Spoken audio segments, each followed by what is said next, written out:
911 dispatchers, what is a seemingly dumb call you got, which turned out to be serious? Content warning. Some of these stories contain mention of traumatic events such as violence, torture, and R. Story 1. So this might fit in here, sorta, kinda. I lived in Germany, military firefighter / dispatcher. One time I got a call from the post office saying that their scanners were going off and they had found something suspicious. It's pretty late. It's about 2 in the morning, cold, snowy. I contacted one of our chiefs and dispatched him to go check it out. We got frequent calls like that. It's usually malfunctioning sensors, as I was told. Channel 2 did their usual checks, but as he was getting to his final check, he examined the Ray photo. Then about 30 minutes go by since I checked him out of the station, and casually over the net, Channel 2 says, "Yeah, dispatch, I'm gonna need EOD. We have a grenade at the post office." My peanuts rise into my stomach. I end up calling hazmat teams, EMS, EOD, SF, EM, more fire units. They cordoned off everything. It was the biggest crap show to scrabble and get everyone that late at night. Once all units were here, it took about 2 hours to find the man who the package belonged to. EOD also pulled the package into their little safe box thingy so that if it goes off, they can contain its blast. The IC and other command sections finally asked the man to come up and explain his side. From what I was told, he was a newer military member, and this next crap is too effing crazy to not make up. This dude gets escorted by EOD and is like, "Yeah, that's my package, what's up?" They explain there's a grenade in it, and if someone wants to hurt him, etc. He says, no, nobody wants to hurt me. Apparently he was pretty short about the questions. Then, without missing an effing beat, he reaches into the box, grabs the effing thing like Kanye handles his MacBooks, and says, "Nah, it's just my paperweight I bought. It's a replica, not real. I swear you've never seen so many people want to kill a man for the time he wasted." I laughed because it made my night shift go by quickly. So a seemingly dumb call that turned out to be serious that then turned out to be dumb again. I like it. I will never understand people who are confused when other people are worried about safe objects that look like weapons to the untrained eye. Look, if you got a lighter that looks like a gun, do not be shocked if I panic when you pull it out after I ask for a light. You are the weird one here, not everyone else. Story 2. Not dispatcher, but paramedic. Got called to a woman who told emergency staff she had hurt her knee, literally what it said on our dispatch screen. This woman had been a serial caller for all sorts of trivial non-emergency complaints in the past. The local ambulance area manager had been to talk to her about appropriate use of ambulance resources, but nonetheless, we didn't think much of it. Arrived and her right leg was nearly twice the size of her left leg. Her kneecap wasn't even visible, although some light palpitations seemed to indicate it was about 15 centimeters further around her leg than it should have been. Turns out the previous afternoon she had heard it when she had fallen about 2 meters off a ladder whilst fixing a gutter. Didn't think to tell dispatch this, but wasn't sure if it was bad enough to call the ambulance to go to the hospital. She also thought maybe she lost consciousness for a few minutes, but wasn't sure. Her leg was so unbelievably swollen and unbendable, there was no way she was going to be able to get into a car, let alone how she would have driven herself with a dislocated knee, as she lived alone and had limited support. So we reassured her it was a good use of our resources and encouraged her in the future to call the medical advice line after future injuries if she wasn't sure whether to call the ambulance. Story 3. Not dumb, but it was seemingly minor by the way it was portrayed to me. An elderly woman called her doctor, i.e. standard GP at her local clinic, and said her husband had accidentally shot himself and needed to let them know. The GP called emergency and let us know as they thought it sounded minor, but police needed to be aware due to the gun aspect. Turns out I called her and she sounded very surprised. Police were calling her and said in her old lady voice, "Oh, you know, he's a silly old man. He shot himself in the garage." I asked where he is injured and she says, "He shot himself in the face." Completely calm and serious. He had blown half his jaw off while sitting in the chair in the garage and was bleeding profusely. I think he wouldn't have survived, but I'm unsure. I'll never forget her saying, "Silly, insert name here, what have you done to yourself?" in a sweet, calm, caring old lady voice. It's very interesting as a dispatcher to be exposed to how people react when they are in shock. There is staying calm in a bad situation, and then there is full-on shock. Then again, imagine if that old lady wasn't in shock, and that's just how she was in every medical emergency. Oh, Harold is in the thresher again. He certainly is screaming a lot. Oh, that old goofball. He sure has a lot of blood in him, doesn't he? Story 4. Got a call from Life Alert one time saying that one of their clients was stuck in her kitchen because her wheelchair got stuck on a cupboard. She wasn't in duress, just needed to get unstuck. Wasn't an urgent call, and it was a busy night, so the road set had to pull a unit off the call twice due to more urgent calls. After he pulled the second unit, he said he would go and help her while the other calls were being handled. When he arrived, the caller's front door was open with just the screen door in place. It was a nice day for a breeze. She could see the caller from the screen door and tried to ask if there was a way to unlock the screen or if she would have to cut it to get in. The caller was not responsive to our street, so she called on the radio that we should have FD en route and that she was going to have to cut the screen door to make entry. When our SD made it in, she found that the caller was sitting in her chair at the sink and was washing dishes. The caller appeared to have dropped a knife and cut into her ankle. She was unable to bend down and stop the bleeding and was on blood thinners. She did not make it.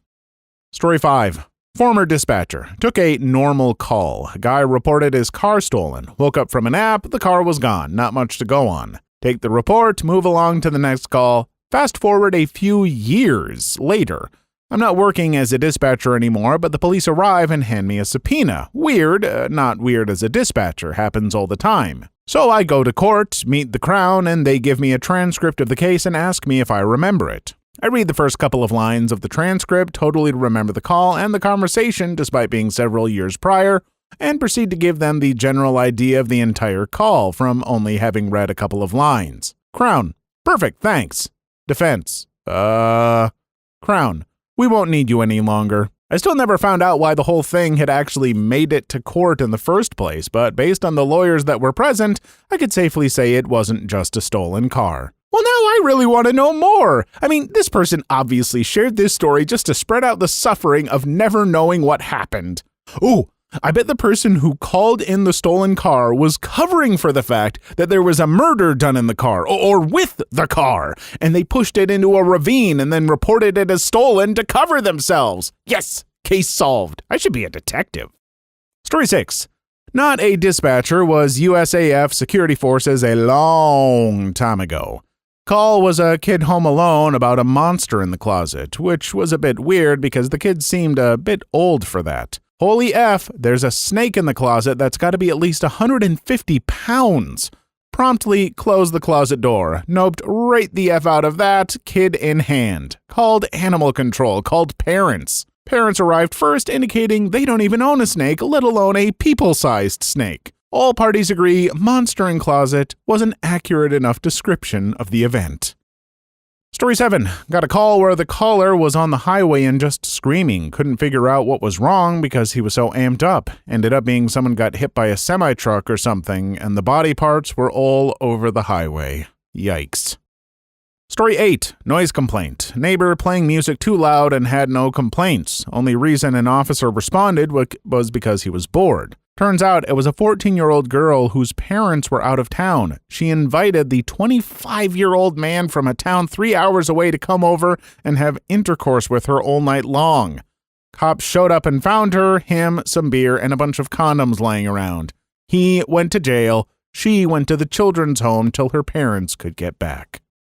Story 9. This is more on the EMT side and not really dumb, but all the time people call 911 and tell them someone, their parent, spouse, child, etc., is unresponsive and breathing. It sucks when you get there and they are actually just having agonal respirations, aka things just got way more serious. Agonal respirations are not sufficient breathing and are merely a reflex the body has when there's insufficient oxygen. A lot of times the family member didn't realize this was not adequate breathing and didn't start CPR, allowing for brain damage via oxygen deprivation. Sad. Well, crap, I've had CPR training and was not at all aware this was a thing. I feel like that needs to be taught, or if it is, my teacher wasn't the best. Or maybe it's just one of those things they figured out recently because, wowzers, CPR seems to be updated and changing every few years. Am I right, folks who follow CPR methods? Who am I talking to? Story 10. I work in police records, so I get to hear calls go out, talk to the cops, etc. A call comes in for an abandoned motorcycle on the side of the road. State Patrol goes out, sees a motorcycle propped against the guardrail with heavy damage. Take a look around, don't see anyone. Have it towed. Next day, a missing person report comes in, and we figured out that the towed motorcycle belongs to the missing guy. They go back out and find his body about 50 yards back from where the bike was found. So the abandoned bike turned into a body recovery. That one stuck with me for a while. Poor guy just lying out there for a few days with everyone driving by. I live in Washington, so there's a lot of brush and trees right along the road in some places. Story 11. Not a dispatcher, but dumb call. I work at an urgent care and a lady called and casually said her son was struck by lightning.